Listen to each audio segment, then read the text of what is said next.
Hi guys, street food आणि मी आमचं एक अत्यंत अतूट नातं आहे. पहिल्यापासूनच मला पाणीपुरी, भेळपुरी, चाट आयटम्स असे सगळे खूप आवडतात.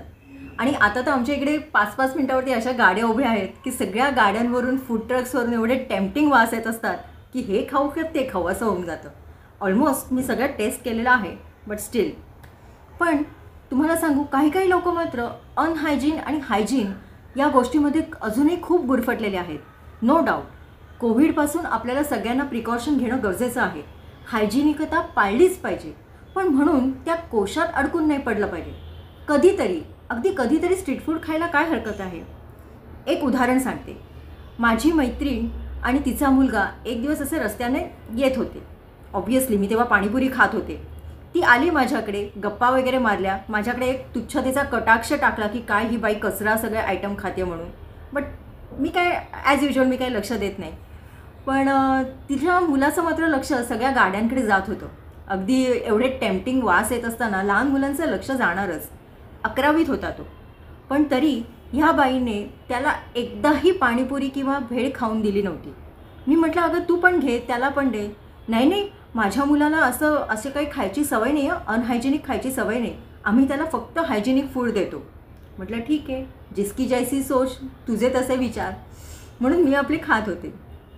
एक आठवड्यानंतर तिचा मुलगा त्याच्या मित्रांबरोबर मला त्याच गाड्यांच्या लाईनमध्ये दिसला आणि तो पाणीपुरी खात होता. माझी आणि त्याची एकदम नजरानजर झाली. तेव्हा तो एकदम घाबरला. म्हणाला, प्लीज प्लीज आईला नका सांगू, मी असं खातोय पाणीपुरी. म्हटलं ठीक आहे रे, खा बिंदास, एकदा कधीतरी खाल्लं तर काही फरक नाही पडत. पण लोक अनहायजीन आणि हायजिनिकतेचा एवढा अतिरेक करतात ना की त्यामुळे मुलांना पण असं लपून छपून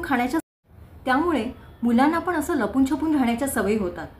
आणि मग ते सांगू पण शकत नाहीत आणि ते त्यांची खाण्याची इच्छा दाबूनही ठेवू शकत नाहीत. त्यापेक्षा एकदा कधीतरी द्यावं ना त्यांना स्ट्रीट फूड. काय अगदी असं आभाळ कोसळणारे. पण नाही. अनहायजिनिक आणि हायजिनिकतेचा अजून एक अतिरेक म्हणजे बिस्लरी वॉटर. आता तुम्हीच सांगा, पुणे, मुंबई यासारख्या ठिकाणी जर आपण नामांकित हॉटेल्समध्ये गेलो तर खरंच बिस्लरी वॉटरची गरज असते का?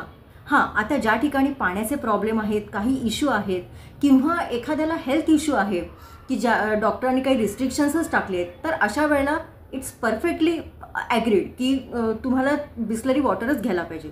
पण जेव्हा व्यक्ती धडधाकट असते, चांगल्या तुम्ही मोठ्या हॉटेल्समध्ये जाता, तेव्हा बिस्लरी वॉटरची काय गरज? तुम्हाला फक्त शो ऑफ करायचा असतो की आम्ही बिस्लरी वॉटर पितो म्हणून. पण या बिस्लरी वॉटरचा पण लोक एवढा अतिरेक करतात.